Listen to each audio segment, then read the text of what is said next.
어두운 세상에 예수님께서는 빛으로 오셨습니다. 이 혼돈스러운 세상에 빛을 비추시고 진리의 말씀으로 영원한 생명을 주시려고 오셨습니다. 오셔서는 복음을 전파하시고 가르치시고 각종 병든 자, 귀신 들려 고통받는 자들을 불쌍히 여기셔서 고쳐주셨습니다. 이런 예수님의 사역을 보아온 한 부자 청년은 예수님을 아마도 존경받을 위대한 분으로 생각한 것 같습니다. 그리고는 달려와서 꿇어앉아 선한 선생님이여, 내가 무엇을 하여야 영생을 얻으리까 하며 예수님께 인생의 가장 중요한 질문을 합니다.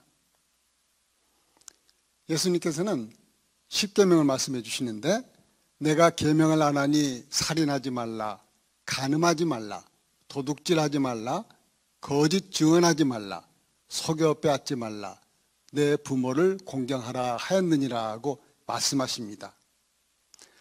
그러자 그가 여짜오되, 선생님이여, 이것은 내가 어려서부터 다 지켰나이다 라고 합니다.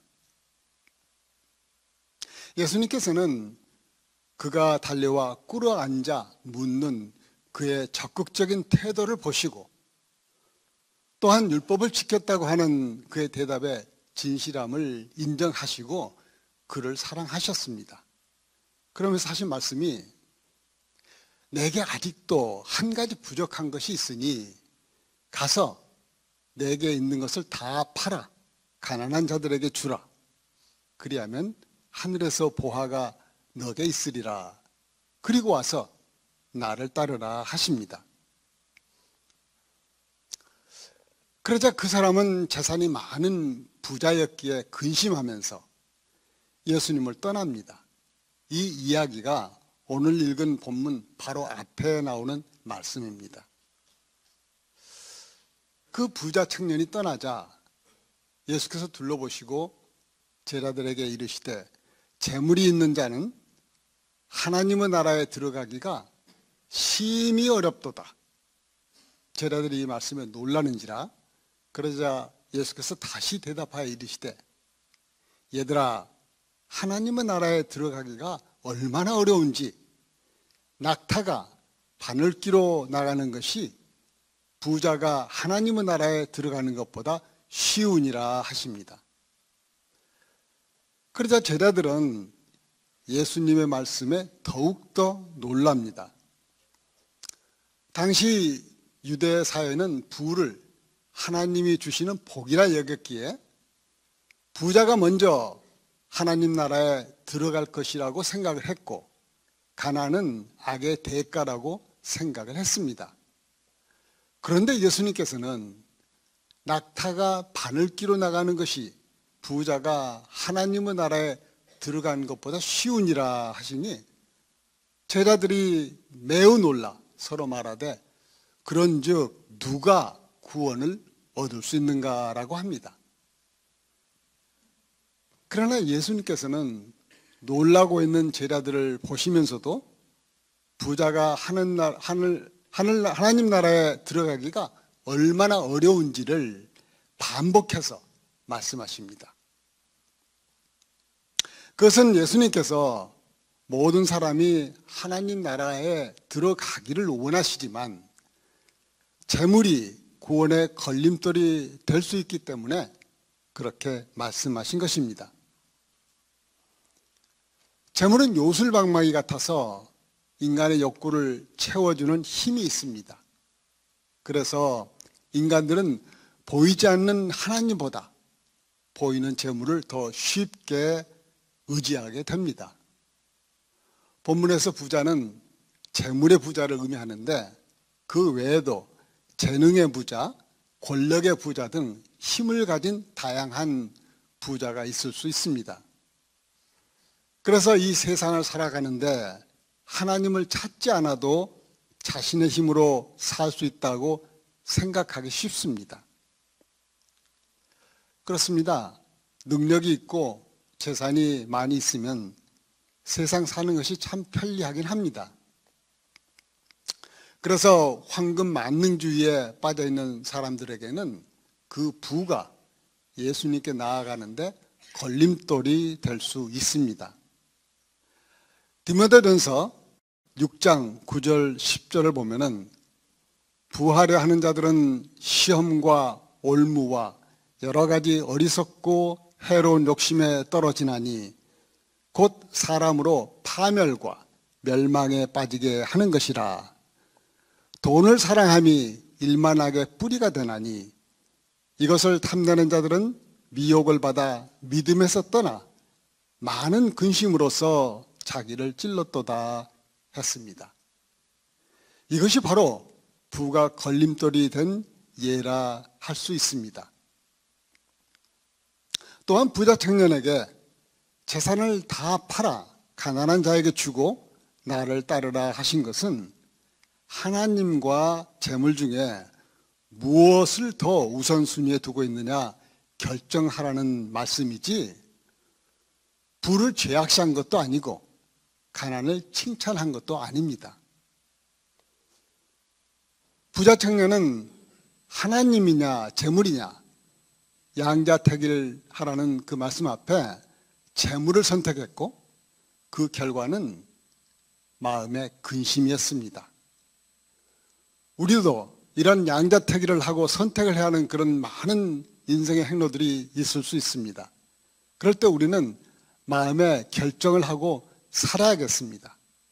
하나님을 사랑할 것인지 돈의 유혹에 넘어가 돈을 더 사랑할 것인지를. 왜냐하면 마태복음 6장 24절에 주님께서 이렇게 말씀하십니다. 한 사람이 두 주인을 섬기지 못할 것이니 혹 이를 미워하고 저를 사랑하거나 혹 이를 중히 여기고 저를 경히 여김이라. 너희가 하나님과 재물을 겸하여 섬기지 못하느니라 하였습니다. 요즘 뉴스에 계속 나오고 있는 그 의사들의 집단 행동을 보면서 아마도 그럴 만한 이유가 있을 거라 생각이 듭니다. 그럼에도 불구하고 자신의 손익을 떠나 묵묵히 환자의 생명을 보살피면서 의사의 본분을 지키는 의사들이 있습니다. 이런 마음의 결정을 내린 의사분들은 아마도 많은 의사들이 떠났고 적은 의사력을 감당해야 되기 때문에 육신은 매우 고단할 것입니다. 육신도 고단하고, 그렇지만은 그분들의 마음에는 근심이 아닌 평안이 자리 잡을 것이라 생각이 듭니다. 이제 오랜 세월을 재물을 섬기다가 후에 재물을 다스리게 된 한 사람 얘기를 하려고 합니다. 이 얘기는 제 친구가 보내준 아주 정리가 잘 된 것이어서 그대로 제가 말씀을 드리겠는데, 그는 바로 록펠러인데 33세에 백만장자가 되었고 43세에 미국의 최고 부자가 되었고 53세에 세계 최대 갑부가 되었지만 행복하지 않았고 55세에 불치병을 얻어 1년밖에 더 살지 못한다는 선고를 받았습니다. 그가 최종 검진을 위해 휠체어를 타고 갈 때 우연히 병원 로비에 걸린 글이 눈에 들어왔는데 그 글은 바로 이런 내용이었습니다. 주는 것이 받는 것보다 더 복이 있다. 그런데 이것은 사도행전 20장 35절에 기록된 주께서 친히 하신 말씀입니다. 그 글을 보는 순간 마음에 전율이 생기고 눈물이 샘솟으며 선한 기운이 온몸을 감싸는 듯 하여서 그는 지그시 눈을 감고 생각에 잠겼습니다. 시끄러운 소리에 정신을 차리니 입원비 문제로 다투는 소리였습니다. 병원 측은 병원비가 없으니 입원이 안 된다고 하고 환자 어머니는 아이를 입원시켜 달라고 울면서 사정을 하고 있었던 것입니다. 록펠러는 비서를 시켜 그 아이의 병원비를 지불하고 누가 지불했는지 모르게 했는데 얼마 후 은밀히 더운 소녀가 기적적으로 회복이 되자 그 모습을 조용히 지켜보던 록펠러는 얼마나 기뻤던지 나중에 자서전에 그 순간을 이렇게 표현했습니다. 나는 살면서 이렇게 행복한 삶이 있는지 몰랐다라고. 그때 그는 나눔의 삶을 작정하고 엄청난 재산을 쏟아부어 록펠러 재단을 설립했습니다. 우리나라 몇몇 분들도 이 록펠러 재단에 그 도움을 받아서 크게 성공한 사람들이 있다는 얘기를 제가 본 적이 있습니다. 그러던 중에 신기하게 그의 지병도 사라졌습니다. 그 뒤 그가 98세까지 살며 베푸는 선한 일에 힘썼습니다. 그리고 그는 나중에 회고합니다. 인생 전반 55년은 쫓기며 살았지만 후반 43년은 행복하게 살았다고 합니다. 록펠러야말로 인생 후반부를 세상이 줄 수 없는 하늘의 기쁨을 맛보며 살다 간 사람이었습니다. 다시 본문으로 돌아가겠습니다. 예수님께서 부자가 천국에 들어가기가 매우 어렵다는 말씀을 하시자 제자들이 매우 놀라 서로 말하되 그런즉 누가 구원을 얻을 수 있는가 하니 예수께서 돌아보시며 그들에게 이르시되 사람으로는 할 수 없으되 하나님으로서는 그렇지 아니하니 하나님으로서는 다 하실 수 있느니라 하셨습니다. 그 당시는 율법을 지켜야 한다는 사회 통념이 있었고 바리새인들은 그 율법의 명시적인 것들을 잘 지키고 있다는 자부심이 대단했습니다.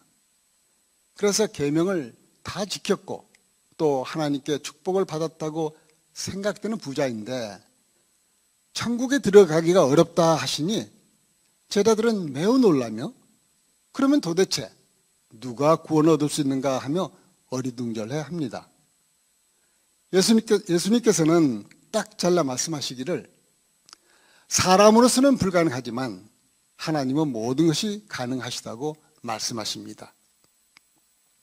그렇습니다. 구원은 사람의 선한 행동이나 율법을 지키려는 최선의 노력으로 얻어지는 것이 아닙니다. 구원은 오직 하나님의 의와 은혜로 주어지는 선물입니다. 하나님의 의는 제한이 없고 거룩하심과 자비하심이 끝이 없어 부자나 가난한 자나 하나님을 믿는 모든 자를 구원하실 수 있습니다. 그러나 인간의 의는 한계가 있습니다. 그러므로 인간은 죄의 문제와 죽음의 문제를 도덕이나 율법의 준수나 그 어떤 노력으로도 해결하지 못하는 존재인 것입니다. 이런 존재임에도 불구하고 인간은 하나님을 믿노라 하면서도 어느새 자신의 행위로 의에 이르려 하는 경향이 있습니다. 그래서 바울은 로마서 3장 20절에서 율법의 행위로 그의 앞에 의롭다 하심을 얻을 육체가 없나니 율법으로는 죄를 깨달을 뿐이라고 합니다. 또 로마서 7장 10절에서는 생명에 이르게 할 그 계명이 바로 그 계명이 내게 대하여 도리어 사망에 이르게 하는 것이 되었도다라고 탄식합니다. 이렇듯 율법은 죄를 깨닫게 할 뿐이지 영생에 이르게 할 수는 없는 것입니다. 그러한 인간의 비참함을 아시고 예수님께서 이 땅의 구원자로 오신 것입니다. 그러면 인간은 어떻게 하나님 나라에 들어갈 수 있습니까? 첫째는 하나님이신 예수님을 바로 알아야 합니다. 이 부자 청년은 예수님 앞에 달려와 꿇어앉아 선한 선생님이여 라고 불렀는데 이것은 예수님을 다만 인간적 기준에서 존경한 것이므로 예수님이 참 하나님이심을 알지 못한 것입니다. 그래서 예수님께서는 하나님 한 분 외에는 선한 이가 없다고 하십니다. 이 말씀은 자신의 신성을 부인하신 것이 아니고 하나님만이 영생을 주실 수 있는 분으로 깨우쳐주기 위한 말씀입니다. 그런데 이 청년의 마음에는 자신이 계명을 다 지켰다는 자만심으로 가득 차 있었습니다. 사실 인간은 아무리 계명을 다 지켜 선한 듯 해도 거룩하신 하나님 앞에 설 때는 죄인으로 발견될 뿐입니다. 욥이 그러했습니다.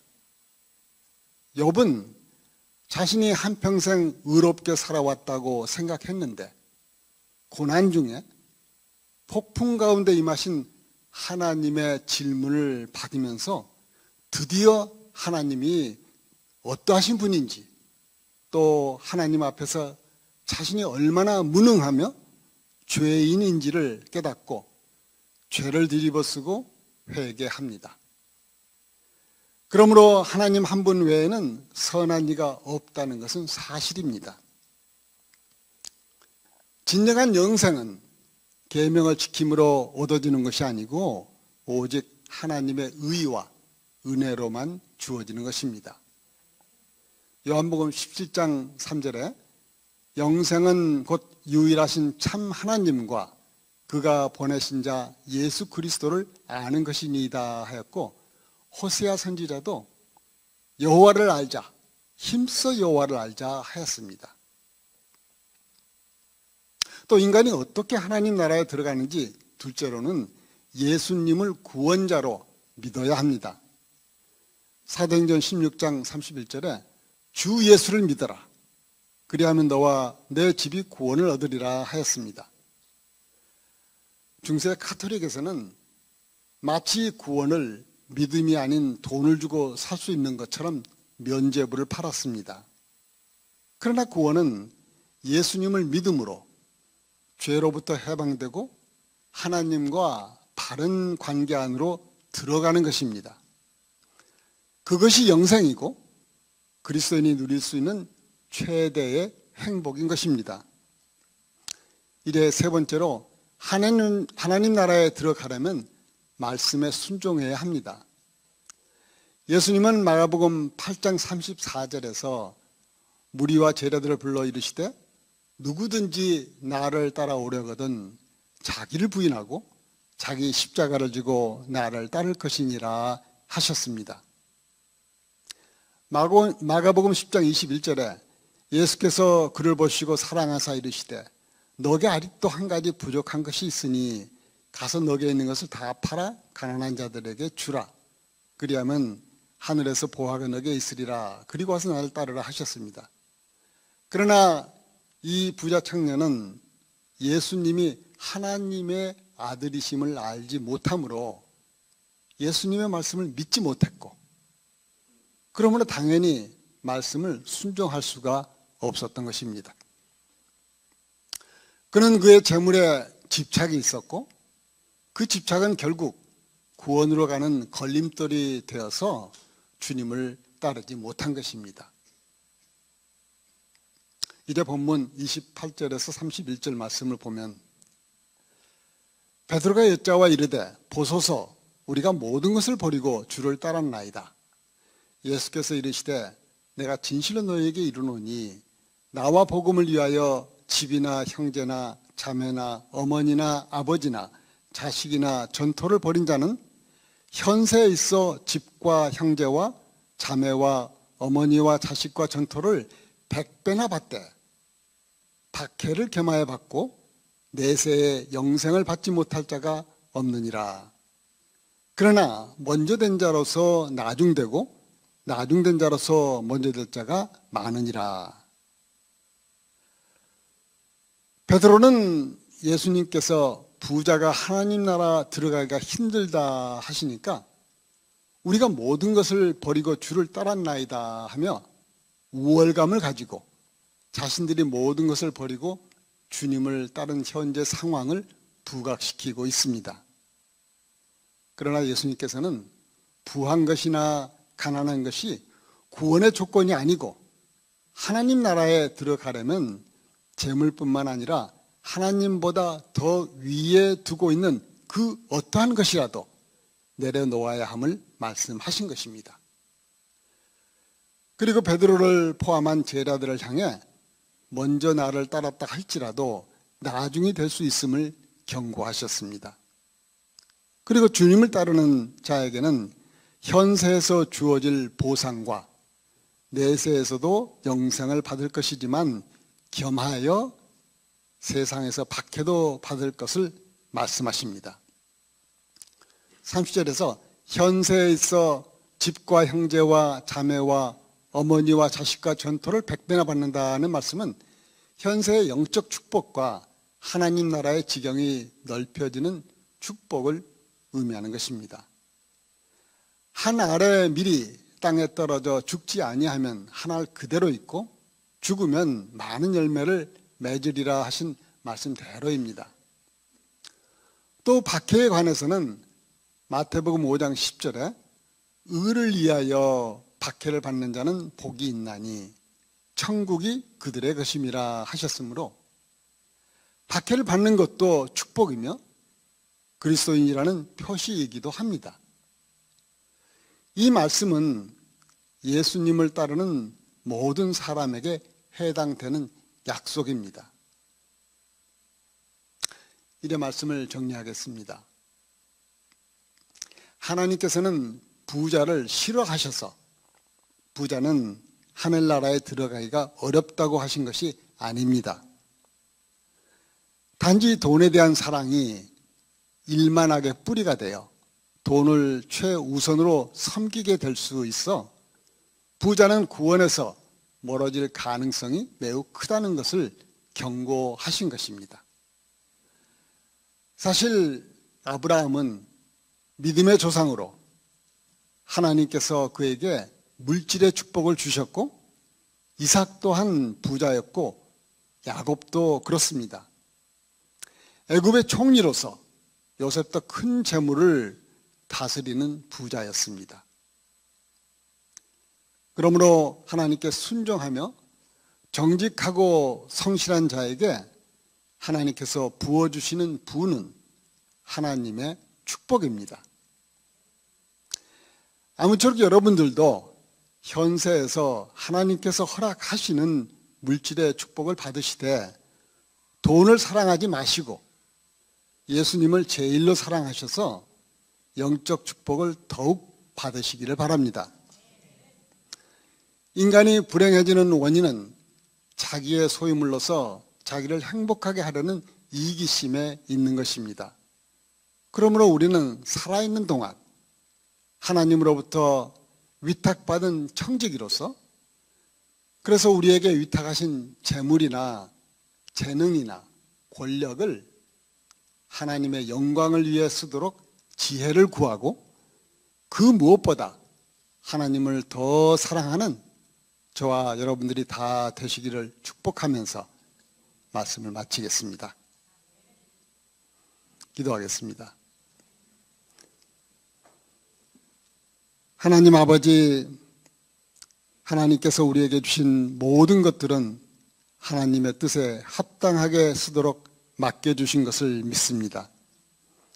우리에게 주신 물질과 생명까지도 하나님의 영광을 위해 쓰도록 우리에게 지혜를 허락하여 주시고 하나님의 기쁘신 뜻대로 사용하도록 성령님 인도하여 주옵소서. 지금은 우리 주 예수 그리스도의 은혜와 하나님 아버지의 한없는 사랑과 성령님의 감화 감동하심이 오로지 하나님만 의지하고 소망 없는 세상 재물의 유혹에 넘어가지 않기로 다짐하는 모든 성도들에게 지금부터 영원토록 함께 하시기를 간절히 축원하옵나이다. 아멘.